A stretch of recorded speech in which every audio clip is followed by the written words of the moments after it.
everyone. Welcome back to another episode of the GSMC Basketball Podcast, brought to you by the GSMC Sports Network. As always, I'm your host, Mayor Fatemi. We got a packed show lined up for you guys today. Just right off the top of the bat, we're going to talk about the Florida Gators capturing another championship, their first championship since 2007, and capping off another unbelievable March Madness NCAA tournament. We're going to get into everything about that and really recap how the tournament was this year. Some questions some people have had, a little bit of an uproar about the underdog situation, but we're going to cover everything in that in the top of the show and give some love to the Florida Gators because they absolutely deserve every bit of it.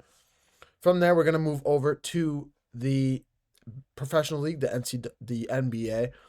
In shocking fashion, Mike Malone was fired this morning by the Denver Nuggets after 10 years with the team.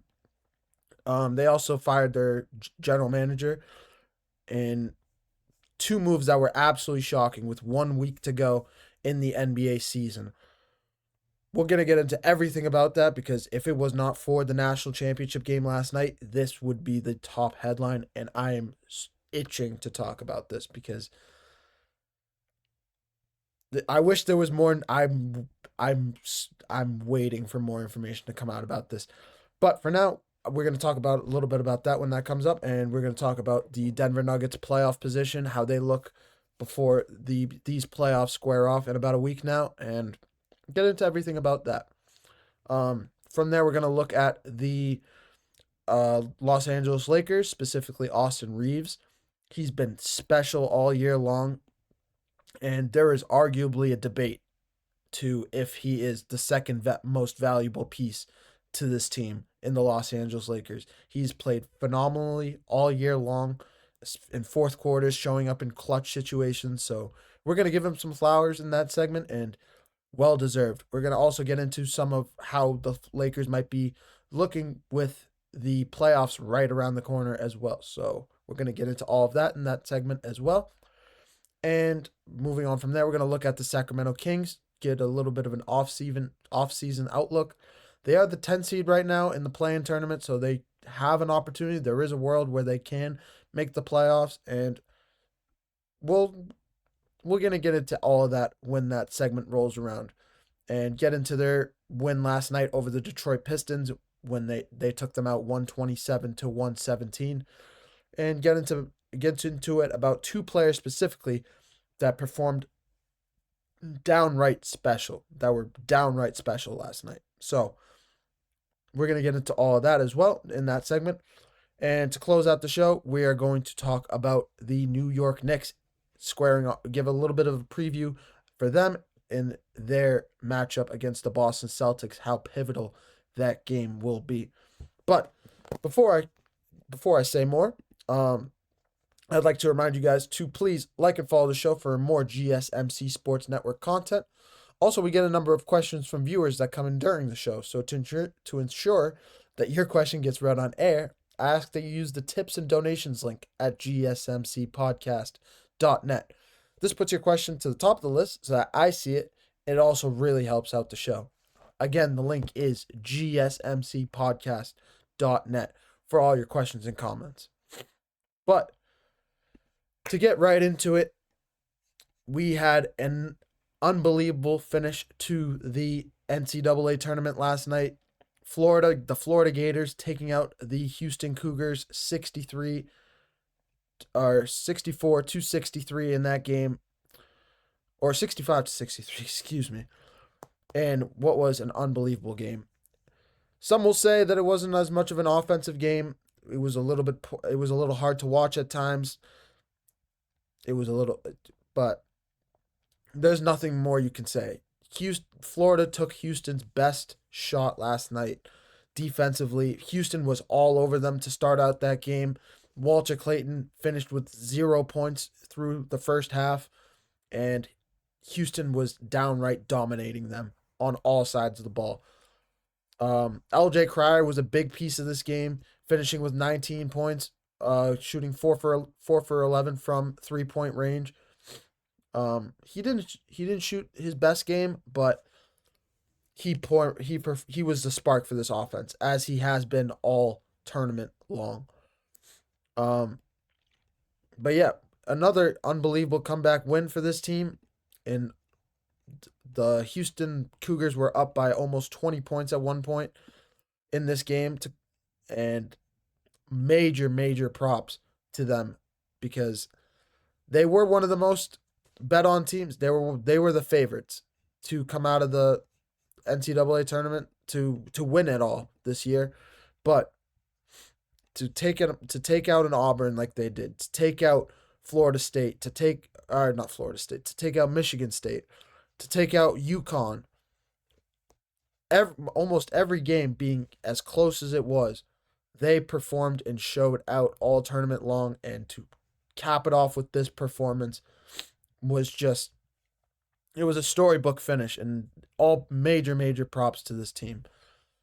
Walter Clayton only finished with 11 points last night, only shooting 3 for 10, 1 for 7 from 3-point range. Not his best night. Not really his best night. But he did finish with 7 assists. In that first half, like I said, he went scoreless. But in the second half, he really became the facilitator for this offense. The leading scorer for Florida being Will Richard, specifically a wing player, finishing with 18 points. He was lethal from downtown, shooting 4 for 7 from the 3-point line. He was a major piece of this game. But specifically for Houston, there is one player that I personally feel for. And for anybody that watched this game, they know exactly who I'm going to mention right now. With 19.7 seconds left in the game, Houston had the ball with a chance to win the game. Cryer dribbles it up the court, hands it off to Sharp, dribbles it has 2 or 3 dribbles, and finds an open lane, takes a shot because he's the shooter on this team. He hadn't had the best shooting performance. He really, honestly, it's an argument that he had the worst, really. But he took his chance. He was the best shooter on the team through the regular season. He was one of the most pivotal pieces on this Cougars team in the tournament. And he had no breathing room. He goes up for the shot, gets no room to move, and as he's falling down, he notices that he's going to go. He would be called for an up and down travel, putting the ball back in Florida's hands, and he just drops the ball. There's nothing he could have done. He had no choice. He had nowhere to go. He just drops the ball. Nobody comes to help him. He can't touch the ball because it would be automatically an travel call on him, giving the ball to Florida. Like I said, there was nothing for Sharp to do. He was a deer in headlights, just standing there, staring at the ball, trying to box out, waiting for his teammates to dive on it. And nothing happened. It was just sad. My heart goes out to him. I feel for him as a fan of basketball. Just watching that play transpire on the court, it was just sad to see. It was unfortunate. It was just incredibly unfortunate for a player of his magnitude, how he's played all season long, all tournament long. Like I said, hitting pivotal threes against Duke in their Final Four matchup. Coming up big against Purdue, coming up massive against Arkansas, putting the finishing touches against Tennessee. He was, in every big moment, he was the guy that stepped up to the plate as a shooter for Houston, and he is going to be a talent in the NBA if he decides to make that move, and if he decides to declare for the draft. I believe he's going to be a second-round pick, but that's neither here nor there. We have to wait and see if he does end up declaring for the NBA draft in, I believe it's July or June. Yes, I believe so. But yeah, like I said, all props to Florida in this win, 2-point win. They came back, being down 3 points at the end of the first half. Like I said, Houston going up 10 plus points with under 10 minutes to play, and Florida just crawling back like they have all tournament long, like they did against Auburn, like they did against UConn. All tournament long, they just Hearts of lions is the only way to call it. And determination led by a Walter Clayton Jr., who is going to be an absolute stud in the NBA. Very Steph Curry-esque. He's not as good of a dribbler. He's not the shooter as Steph Curry is. Let's be honest here. But the shooting form he has, the way he moves without the ball, the way he facilitates that offense, it's very Steph Curry-esque. So we'll just have to see how he ends up, how it all transpires in the NBA. I think a big point of concern for him will be his defensive liability for him. But even then, Steph Curry is on a basketball court because of his offense. He does have some defense, but we all know Steph Curry's on a basketball court in the NBA and is known because of his offense, because of his shooting. And Walter Clayton is known in the NCAA in this tournament.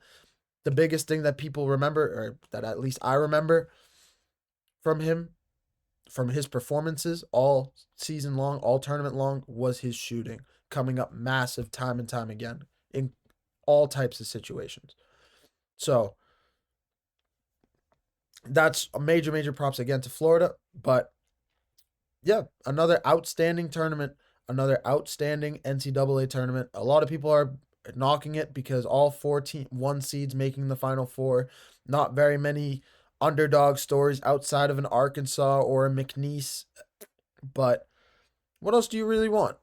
This was, at least in my lifetime, I've watched a lot of basketball. I won't lie. I've watched March Madness pretty intently since, like, I want to say 2018, 2019, really. I watched NBA before that. But March Madness is a staple. But it was always the Final Four, always had a Cinderella team, and it just felt like it feels very similar to, like, the only thing I can compare it to is when a team like TCU faced Georgia in the national championship game in college football. When a small school faces a massive school and they just get absolutely trampled. You don't really see Cinderella stories turning out to be NBA and national champions. So the Final Four simply hasn't been as entertaining. And this was by far the most entertaining Final Four that I've seen in my lifetime. That's what I'm trying to get at. And it was just a spectacle to see all tournament long. We saw the best teams ending up in the Final Four, ending up in the Elite Eight. Every team having a justified reason to be there. And they just squared off and threw it was a heavyweight boxing match in every single game. And Florida were the champions. They were the champions of the tournament. They're the king on the hill. Of 2025, they are the king of the hill. They win king of the hill. And major props to them for it. But I'm going to take a short break. When we come back, we are going to look at Mike Malone. Fired after 10 years with the Denver Nuggets. We are going to get into everything about them. Get into a little bit about the GM and the front office. And also get into their playoff position, because that is how crazy the Western Conference is this year. There is a world where the Denver Nuggets can go from the 3 seed, which they were last week, to possibly out of the playoffs come next week after the play-in tournament. There is a possibility, and that is shocking. Absolute downright shocking. But we're going to get into everything about that. I'm going to take a short break, and we'll be right back with the Denver Nuggets. Be right back, guys. I feel like I'm losing my mind. Is everybody in the world blind? Please, Lord, give me a sign, a sign. I feel like I'm losing my mind. Is everybody in the world blind? Please, Lord, give me a sign, a sign. I wanna be the greatest. Everybody on the fake shit. I look around and feel like everybody is the fakest. I make this every day and I'm impatient, hoping one day I blow up from the basement. Statement, the top is so vacant. I don't hear shit that I think is amazing. Waiting for my day when I'm playing sold out shows for 1,000 faces. Hey, give me that crown, get in my way and to be put down. It ain't your place, all this my town. If I want that shit, then I'll get it right now. I'm losing it, the noose it fits, I'm losing shit, a stupid myth. You choose to live or choose to dip, you choose to fight or lose your grip and lose a gift. Oh. I feel like I'm losing my mind. Is everybody in the world blind? Please, Lord, give me a sign, a sign. I feel like I'm losing my mind. Is everybody in the world blind?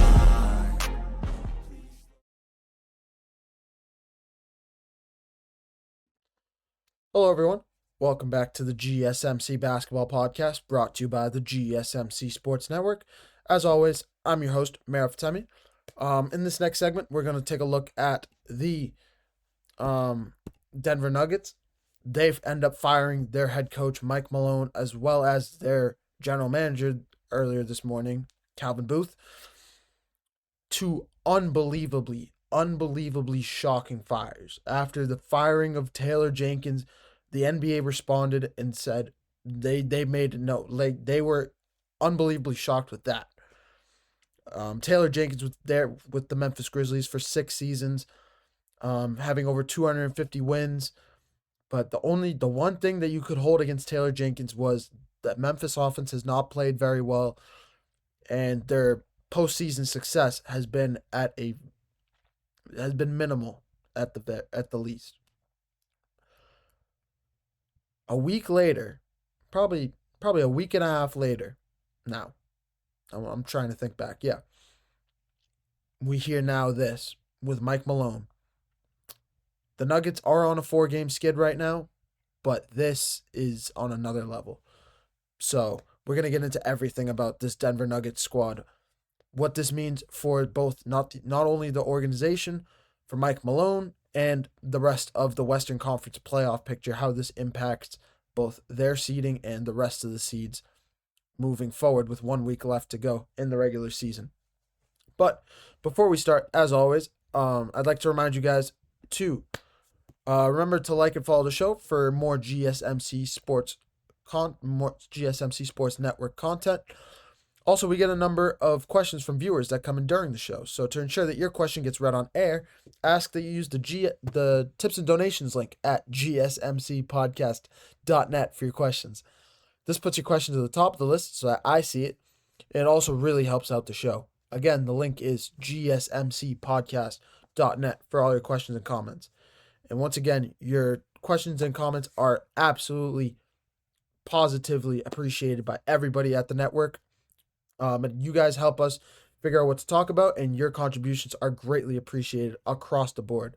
It helps us know what you like to hear, what to base our shows around, and everything of that nature. But let's get back here to the Denver Nuggets. Breaking news coming in earlier today about the Denver Nuggets. Like I said, Michael Malone and Calvin Booth both out as head coach and GM for this team. A house cleanup pre-playoffs. Pretty much like spring cleaning, getting ready for these playoffs rolling around in about a week now. Nuggets are on a 4-game skid, like I said, but nonetheless, they were the 3 seed 2 days ago, or 3 days ago. Today's Tuesday. I think Friday, so 4 days ago. The Denver Nuggets are still absolutely one of the best teams in the Western Conference. The Western Conference is incredibly deep, so you can say that about a lot of teams, but they do have the best player in the world in Nikola Jokic. They still have Jamal Murray, who's an absolute stud, who has been out for the last couple weeks for this Denver Nuggets team on this 4-game losing streak. Also, they have lost to some particularly great teams. They're losing to the Timberwolves in a fashion that was not Jokic's fault. That was on Westbrook's fault, but it is what it is. I'm going to run down the list here. It's just the first one that came to mind about them, because that was an absolute unbelievable game. Losing to the Pacers, once again, Jokic having a 41, 15, and 13 game over the weekend on Sunday. Losing to the Warriors, that was a Steph Curry game. Steph Curry going off for 36. Losing to the Spurs is worrying, but in that game, there was no Jokic. So what do you want him to do?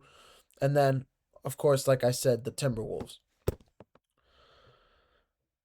it's fair to say, I think at least, I know this sounds, without the news, that we don't have the full picture here. We don't know exactly what transpired in the organization that caused ownership to make this call to fire Mike Malone. This might be the most shocking fire I've ever seen, personally. As a sports fan, as an analyst, I've never, even Ime Udoka, Ime Udoka went to the NBA Finals and had an issue with an ownership. We don't know exactly the details, and I'm not going to get into speculation with that. I don't think that's appropriate. But Ime Udoka was a shocking fire across the NBA. Everybody was shocked in the immediate aftermath after the Celtics making it to the NBA Finals and losing, of course, to the Golden State Warriors and Steph Curry in 2022. This is worse than that. You have the best player in the world, healthy, playing probably the best we've ever seen him play, without his running mate in Jamal Murray, without a strong supporting cast. Russell Westbrook's pretty good. He's okay. He's off the bench. Michael Porter Jr. has not been stunning people. And it's really Christian Braun that stepped up into that three-headed monster to fill in the role that MPJ had. Christian Braun has not played bad this year. I'm not saying he's Austin Reaves level jump and valuable, but he's still a decent player. He's played pretty good. He's not a scrub. This team is not bad. This team still had an opportunity to go after a championship this season. And it just feels like ownership chopped him off at the knees, didn't even give him a chance. And on top of that, it just feels undeserved.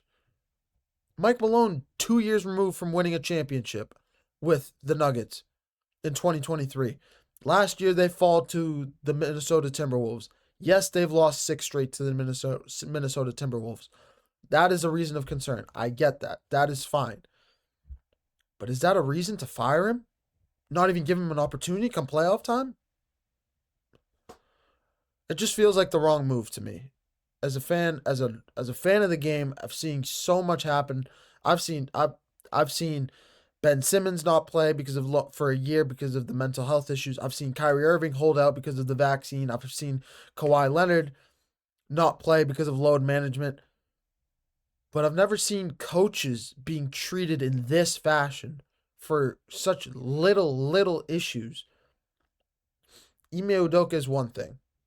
We don't know the whole story. There is speculation out there. I'm not getting into that right now on this show. If you like to go and look at that, please just look it up on your own, because it's inappropriate for me to talk about on national airways. But Taylor Jenkins firing it just felt control. It felt forced. It felt forced by whether it was a John Morant trade that was out there or what's going on. I don't know if this is aftermath of the Luka trade or whatnot. I have no idea. Honestly, I have no idea. There was a press conference about a month ago of Mike Malone going pretty harshly at the players. But it was one of those moments where a coach is just going after his team because the team's just not performing well. They're not performing with a sense of urgency, with a sense of effort. They're not playing with the tenacity that we're used to seeing out of them. That's pretty much the gist of what Mike Malone was saying in that interview about a month ago when they lost to the Trailblazers. I can't pull up the clip. I wish I could on this stream, but I can't. It just feels forced. I don't know what else to call it. I really don't know what else to call it. Because Mike Malone is well respected across the association. I know, I've seen him. I think he's a great coach. Like I said, he's well respected. It just feels forced. It doesn't feel right.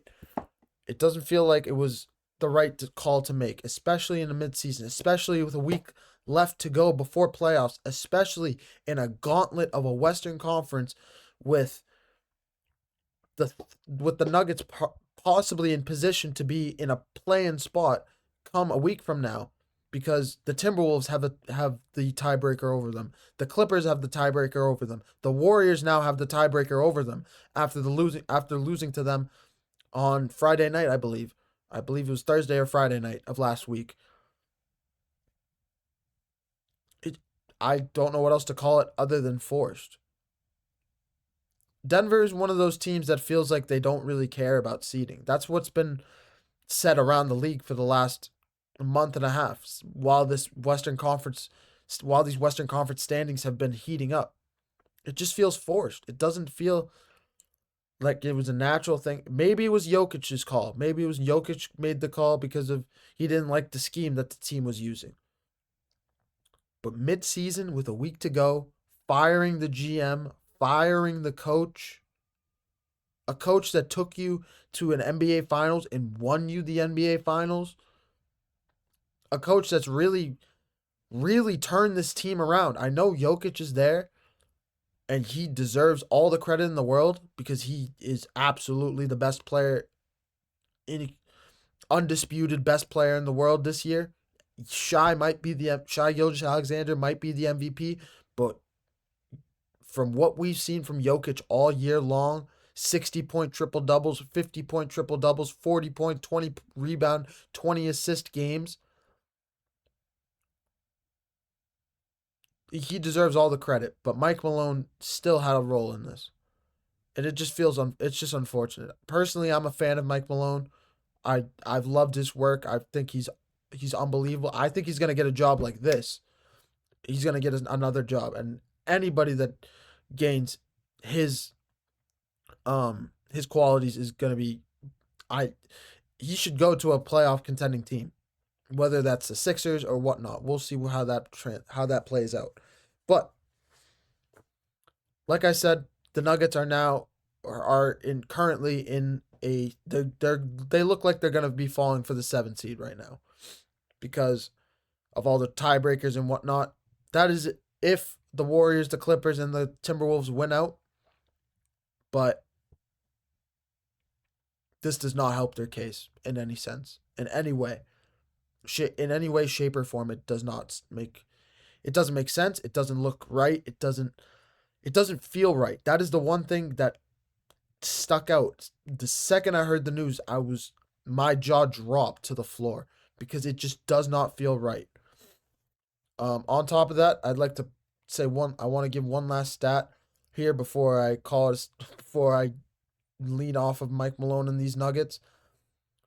With Mike Malone's firing in Denver, 4 out of the last 6 NBA coaches to win the finals are no longer on the team to win that championship, dating back to Nick Nurse and the Raptors. Nick Nurse obviously with the Sixers now. Frank Vogel with the Lakers in 2020. He's no longer with the team. JJ Redick is that head coach. Mike Budenholzer with the Bucks. He's now with Atlanta, I believe now. I don't 100% know. And then Mike Malone now joining that group. And Mike Malone just feels like the most shocking out of them all. Mike Budenholzer had some struggles in the playoffs before his firing in 2022, in 2023 and 22. Vogel, I'm not going to get into that because the LeBron, I'm not doing that. Nick Nurse, obviously they didn't have as much success after the Kawhi Leonard situation, after Kawhi Leonard departed from the Raptors. I don't think it was 100% his fault for their lack of success after that, but he still brought the team to the playoffs and whatnot. He's still doing a decent job with the Sixers despite their record this season. We're not going to go there. But for this show for April 8th, 2025, Mike Malone is the story of it all. It makes the least sense, and it's going to be all eyes on them in this last week and come playoff time, because it is all eyes are going to be on that ownership. If the Nuggets fail or do not produce the play to the level that we know them to play, we're going to be looking straight at ownership, and we are going to be asking, why did this happen? Everybody's going to be descending on them. And the only thing I can think of as a bigger story than this at the moment in the NBA season, in the 2025 season, is the Luka trade to Los Angeles. That's the only one I can think of. That's the only more shocked I've ever been in my life. So most shocked I've been in this season. Outside of that, this is the most shocked I've been. But I'm just gonna leave it at that. The Nuggets, over their last few games, they had to Sacramento tomorrow night. Then they face off against the Grizzlies in a massive seeding game, and then eventually closing it out on Sunday against the Houston Rockets in a game that will most likely mean nothing for the Rockets. They will most likely be sitting a lot of their starters. I'm not sure. Ime Udoka does have the type of personality to not care about that, to be the winning personality, winning mindset, to go out there and play his guys, get ready in their last game before the playoffs start. But that's not going to be the story of the situation. That is not going to be the headline. That is not going to be where the eyes are going to be. From here on out, it is going to be all eyes on Denver and all question marks as to why this happened. Until that question is answered, and who knows if it does get answered, if the Nuggets do not win a championship, if they don't make a deep playoff run, if they do not win a first round series or a second round, I think they have their expectation is probably the Western Conference Finals with the play of Jokic, with the play of Jamal Murray that we've seen over the last few years. That is what we expect. If they don't at least win a first round playoff series, it is a failure for them, and is going to be everybody's going to be embracing why this happened. Why was Mike Malone fired with a week left, and did that have a reason into why the team failed to produce in the playoffs? That's just going to be what it is, and it's unfortunate to see. And I'm not going to go further into it. That is all. That is my rant about Mike Malone. I apologize for that for how long that was. But moving on, we're going to look at Austin Reaves and the Lakers. Going to talk a little bit about the Lakers' playoff position, how valuable Austin Reaves has been, what he's meant to this organization this year in 2025, and is there a real argument that he is the second most valuable player on this team? I'm going to answer all those questions, and we're going to after this short break. I'll be right back to answer all of that. Looking for your daily fix of sports talk without having to pay for it? GSMC Sports Network is available on YouTube. Just search GSMC Sports Network. Get your fix of daily sports talk shows on YouTube, absolutely free. NFL, college football, NBA, MLB, MMA, UFC, fantasy football, and so much more. GSMC Sports Network has shows running all day long, with new sports shows starting every 2 hours. Just like on your favorite cable sports channel, except GSMC Sports Network is absolutely free. Just search GSMC Sports Network on YouTube to catch one of your new favorite shows, like the GSMC College Football Podcast, Chip Shot Football Podcast, Hoops and Heels Women's Sports Podcast, GSMC Basketball Podcast, and so many more. Check it out for yourself. GSMC Sports Network, now available on YouTube absolutely free. Search GSMC Sports Network on YouTube right now.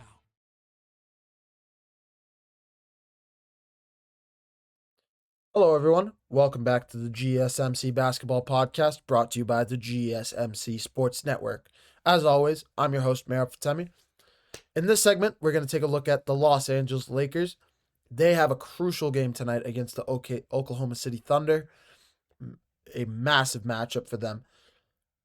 Thunder are pretty much locked up in the 1 seed, but the Lakers really trying, especially after a staple win on Sunday, really trying to cement themselves as the number 1 threat to the Oklahoma City Thunder here.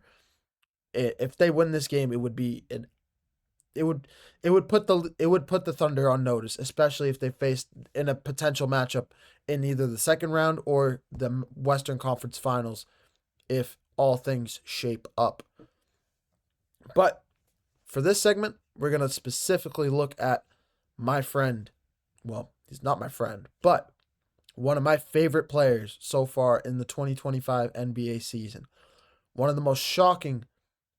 He could win not comeback of the year, most improved player of the year, and that's Austin Reaves. Austin Reaves averaging 20 points this season, 20 points a game, about 4 rebounds, 6 assists on 45% shooting.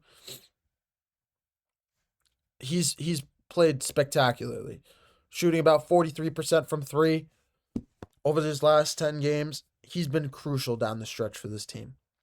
Last week when they faced the Golden State Warriors, bringing the team back, scoring 20 points in that fourth quarter, being absolutely crucial. There was a game against the Nuggets a couple weeks back as well, when LeBron and Luka Doncic were out of the lineup. It was just Austin Reaves and Dalton Connect, and Reaves stole the show, going off for 43 points, playing spectacular basketball across the board. He's been unbelievable all season long, a legit scorer, a ball handler. He has highlight buzzer beater plays all season long, and he's just been downright spectacular for this team. He's just been a really reliable scorer for them, especially down the stretch, for a player that you don't really expect to see. That is the biggest growth that we've seen from Austin Reaves. Before, he was just a spot-up shooter. From time to time, he would have 15 to 20 point games, 25 point games last year, 2 years ago, but you didn't really expect anything from him. You didn't really see. You could see him as a sixth man. You could see him as a fourth man in the rotation in terms of scoring, and like fourth in the list in terms of most valuable, fourth or fifth. But this season, he's meant so much more. LeBron is still LeBron, do not get me wrong, but he has taken a step back so far in this regular season. He's not performing to the exact standard that we have him at, averaging about 23 points a game, 6 rebounds, and about 9 assists at the moment. He's still LeBron. Do not get me wrong. LeBron deserves all the credit in the world. He is still LeBron James. But Austin Reaves is arguably been more valuable than him this season. And that is the biggest staple that I want to hit home.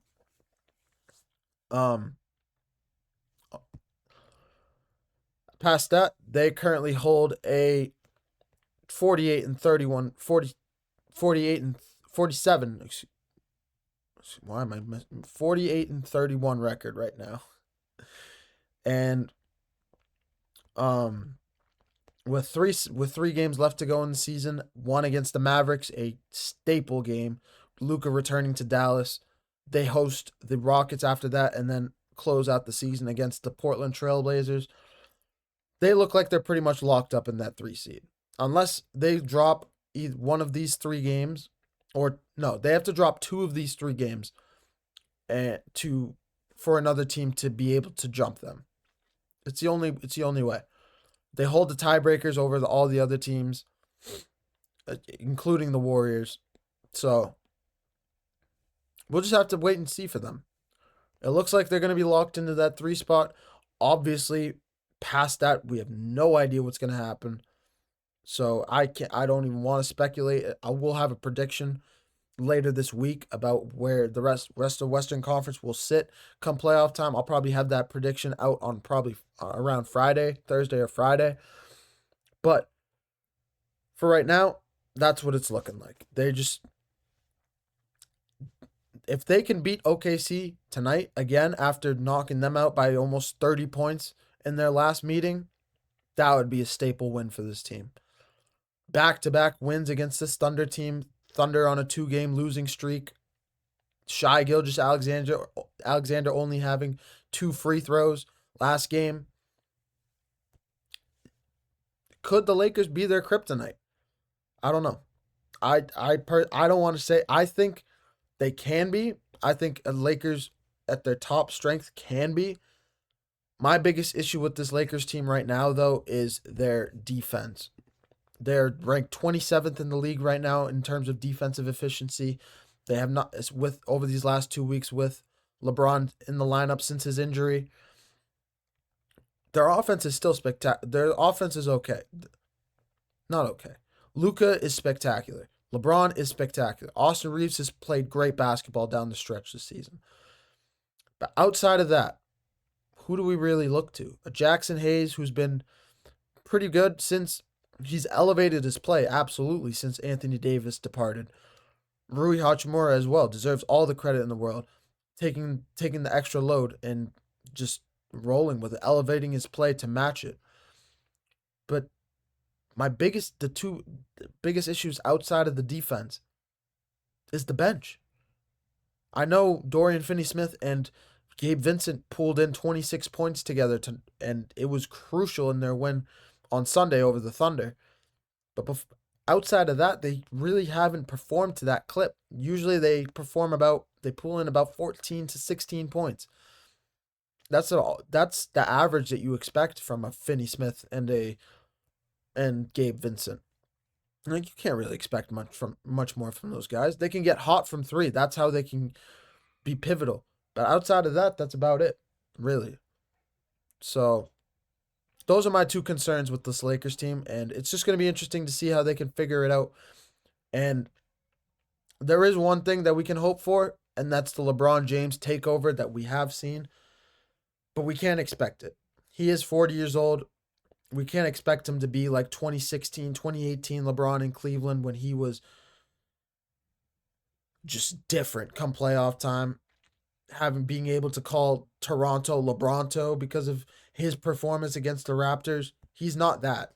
We can't expect him to be that. We can see signs of it from time to time, but we can't expect it. Anywho, that is where we're at right now with this Lakers squad. Time is just going to have to tell for this. There's not much to expect. The numbers speak for themselves right now, and we're just going to have to wait. Probably on Friday I'll have a better idea. We'll all have a better idea at the end of this week and early next week when this regular season is closed and when these playoff matchups from 1 to 6 are locked in. But I'm going to take another short break. When we come back, we're going to take a look at the Sacramento Kings,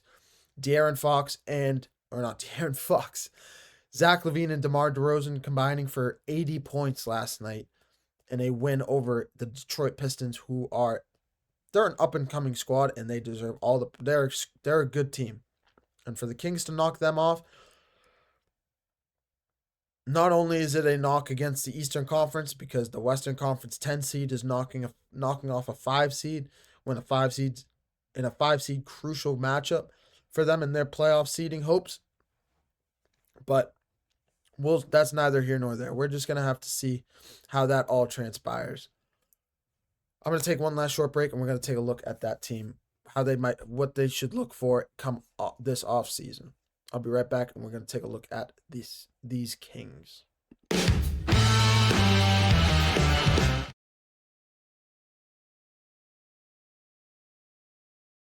For the best and latest podcasts available anywhere, go to the podcast app on your cell phone and type in GSMC to access free content-rich podcasts on health and wellness, book reviews, sports, entertainment, relationships, social media, movies, technology, finance, and even weird news. Subscribe and download the GSMC Podcast Network's family of shows, available everywhere podcasts are found.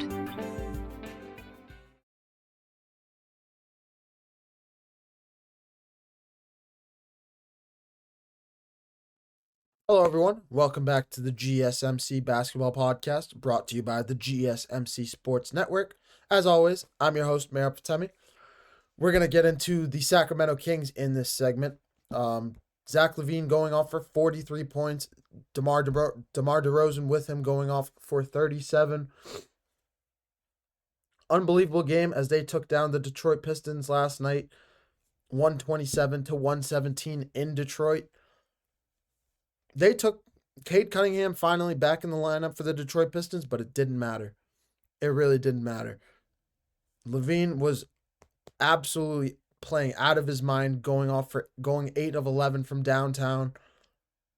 DeMar DeRozan not having as much of a good game from the three-point stripe, only shooting 1 for 6, but shooting 14 for 26 from the field, which is classic DeMar DeRozan numbers.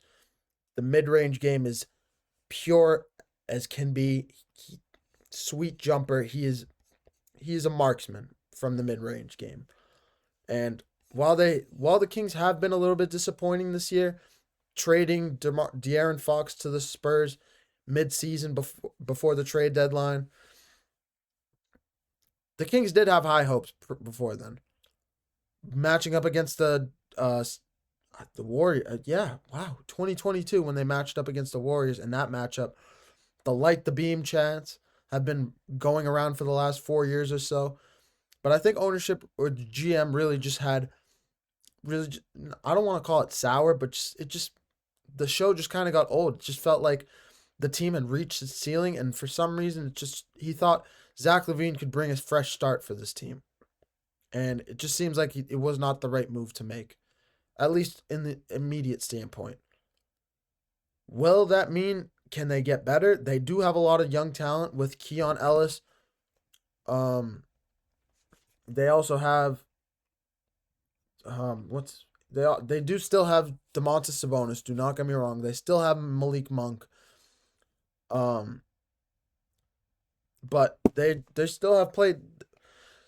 They're just not playing to the level of standard that we expected preseason. They have a 39-40 record, currently sitting in the 10 seed or the 9 seed, of the Western Conference.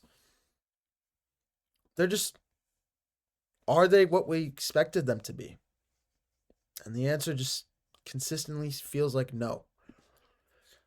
Could they make an off-season trade could they make a trade this off-season? Domantas Sabonis has had some rumblings about that. There have been little tiny rumors coming out of the Sacramento Kings locker room that Sabonis has not liked it since the Fox trade, has not felt like ownership did it right. The general front office treated him right and treated De'Aaron Fox right, and he is not. He seems like he's walking out the door come this offseason. Unless, of course, Sacramento can go on a deep playoff run.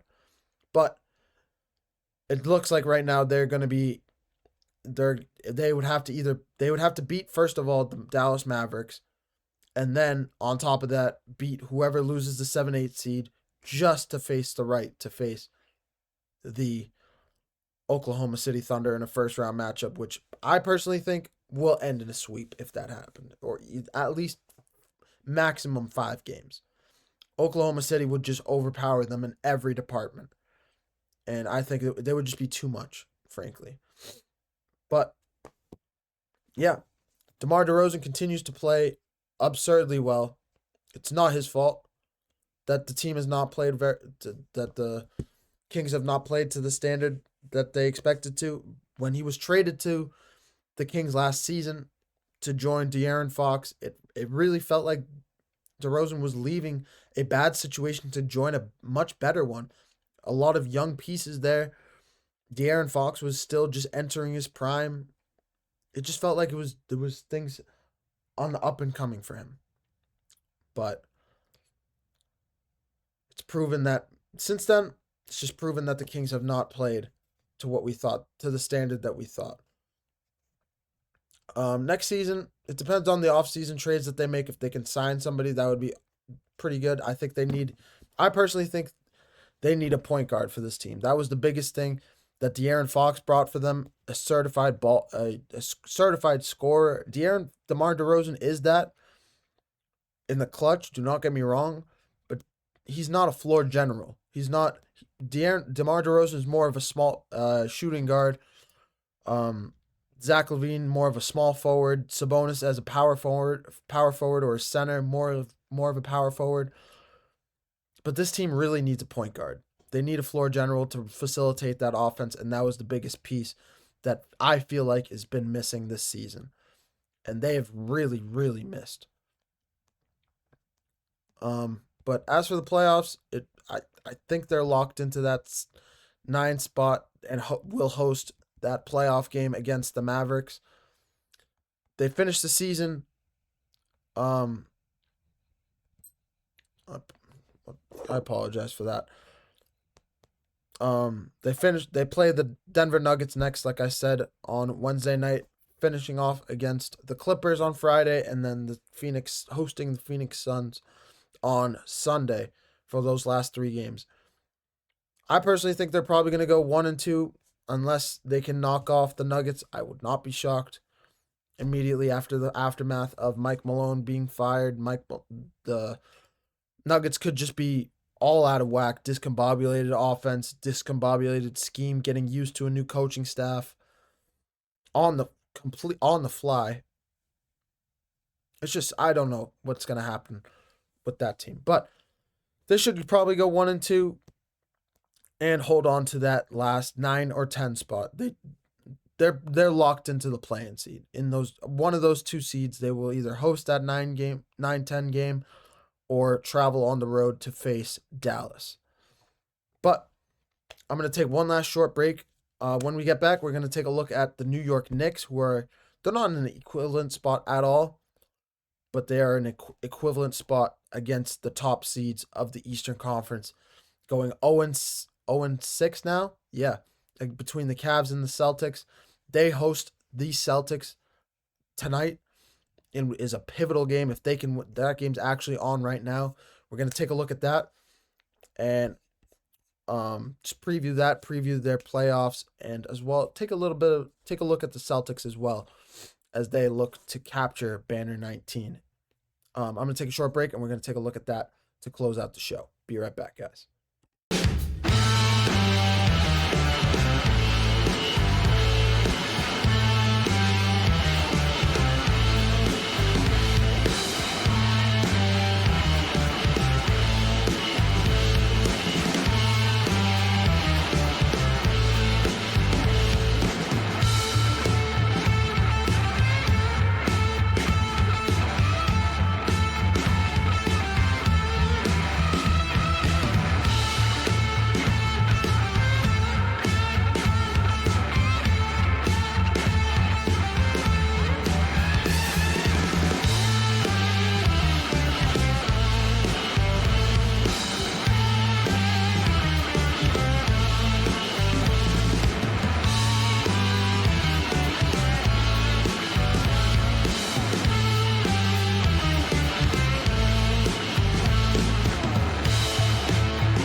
Hello, everyone.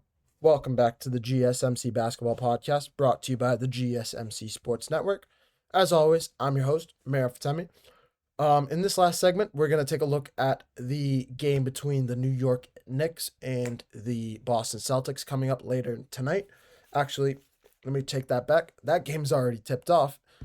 To give a quick scoring update, we got a 45-39 game in favor of the New York Knicks right now in the second quarter.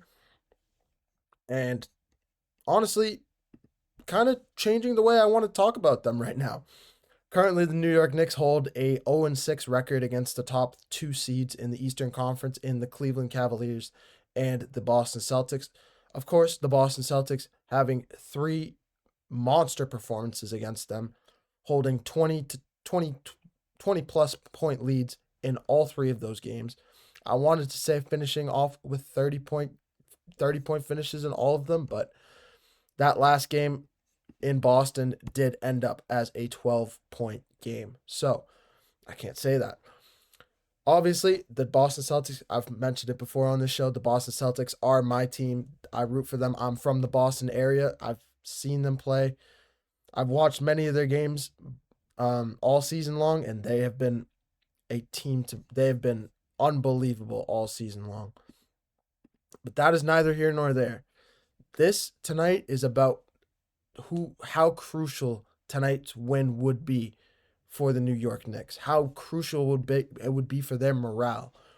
to be able to beat one of those top 2 seeds, to give them hope in the come playoff time with a week left before the playoffs hit, to give them some hope that they can actually make a series interesting against these two teams after being dominated all season long. It would be crucial with Jalen Brunson back in the lineup after his ankle injury against the Lakers about a month ago. OG Anunoby has been playing much better over these last 10 games. Josh Hart continuing to be the scrappy player that we know him to be, averaging a triple-double at the moment. Mikal Bridges, Mikal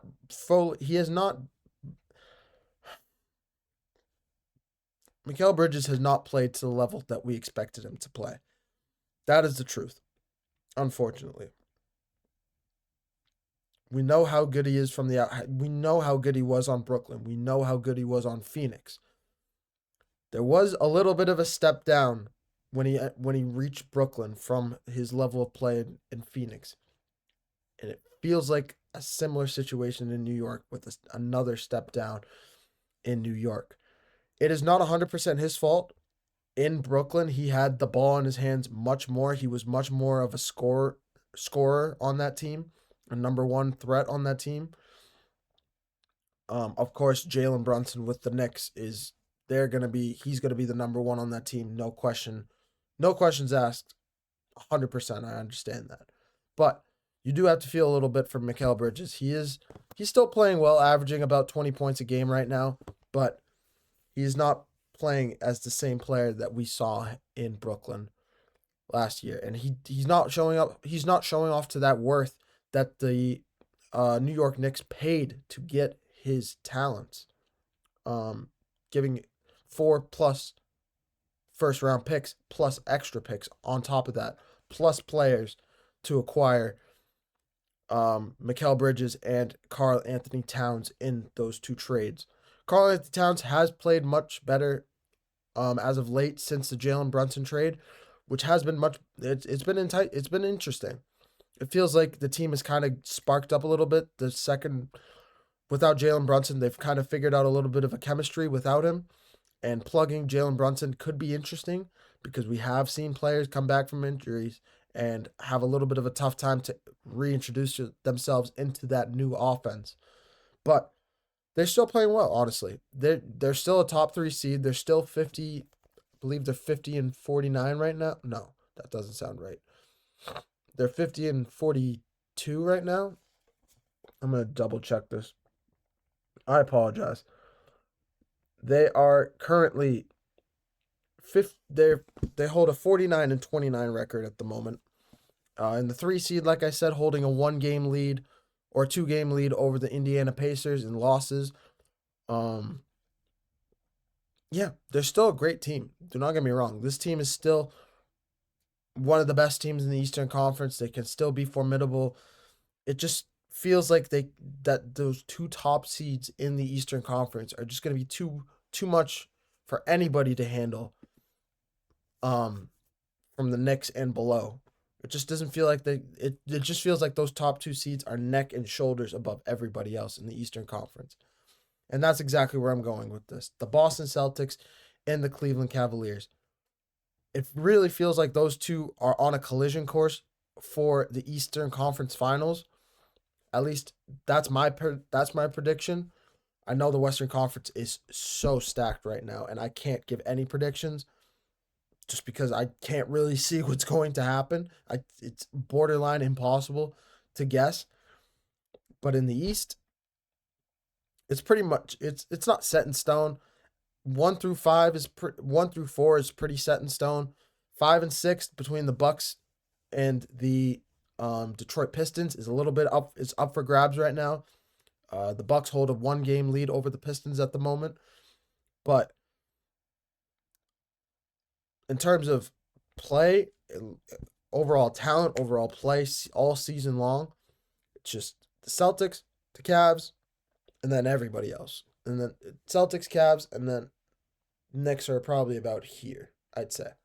To put it a little bit into perspective. I know it's hard to really gauge these things, but that's how I would put it, personally. 3 through 8 have their own little bit of a subgroup, and then 1 and 2 are in a tier of their own. But like I said, it really feels like a Celtics Cavaliers collision course coming up. It's gonna come out in probably about May. Late May is when the conference finals are gonna start.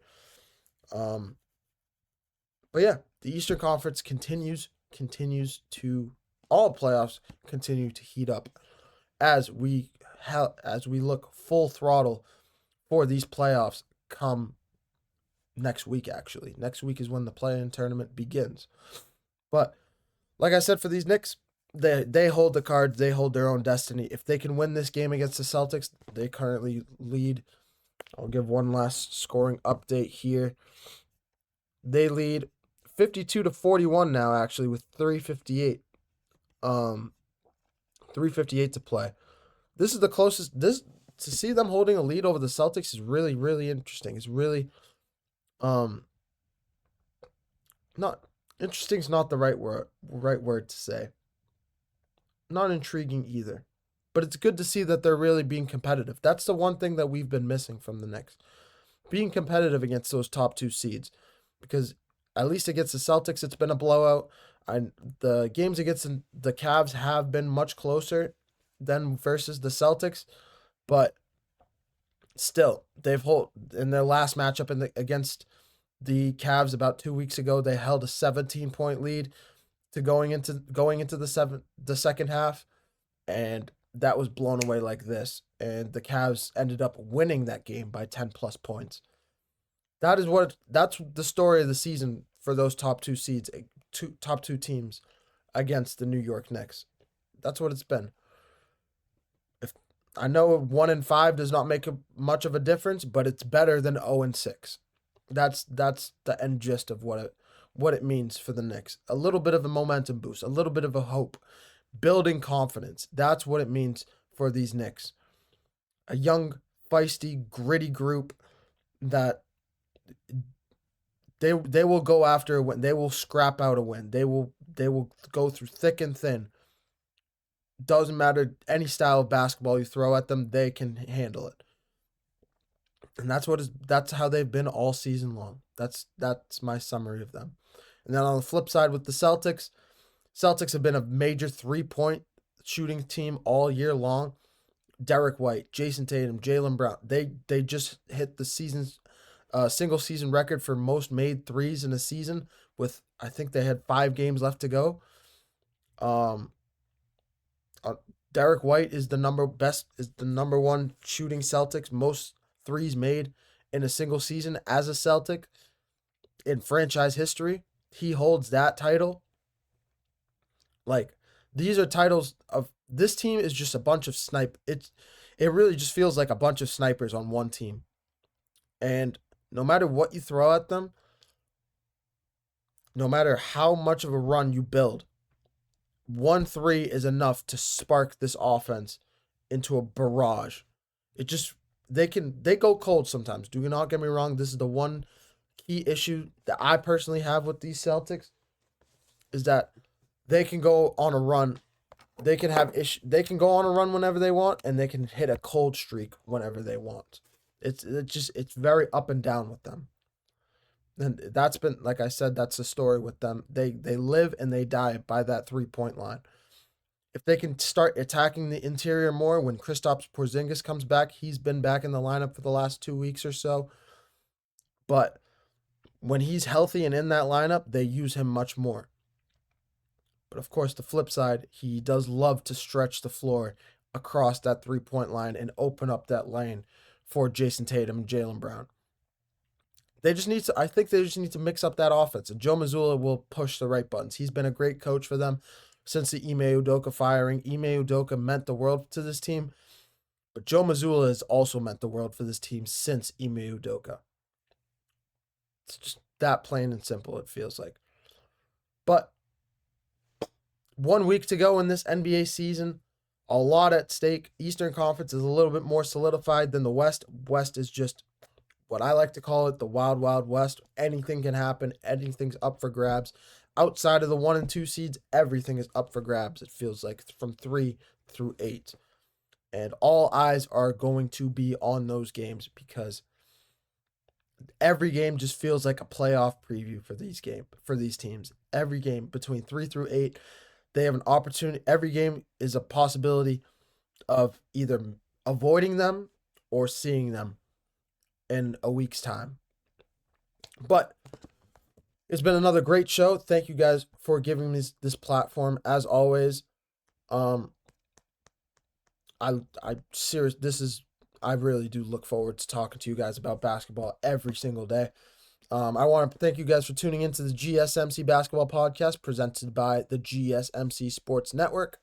Your support means a lot to us, so please remember to subscribe to the show and leave a positive review. It really does make a difference. We also invite you to follow us on Facebook, TikTok, Twitter, and Instagram for more content and updates. Thank you once again for joining me. It's another unbelievable show.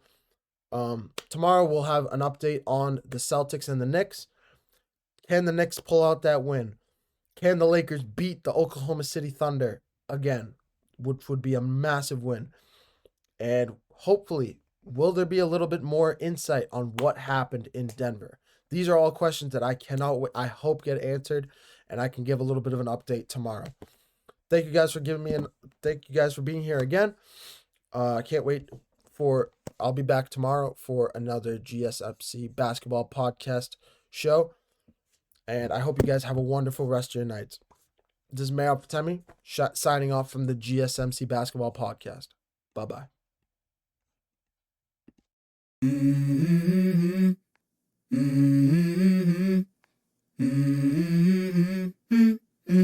Let's go. I wake up to a little bit of drool on my pillow, feel like it's gonna be a bad day. Yeah, I'm tired of shit, and the coffee ain't hit yet, damn, ain't that great. I don't wanna go to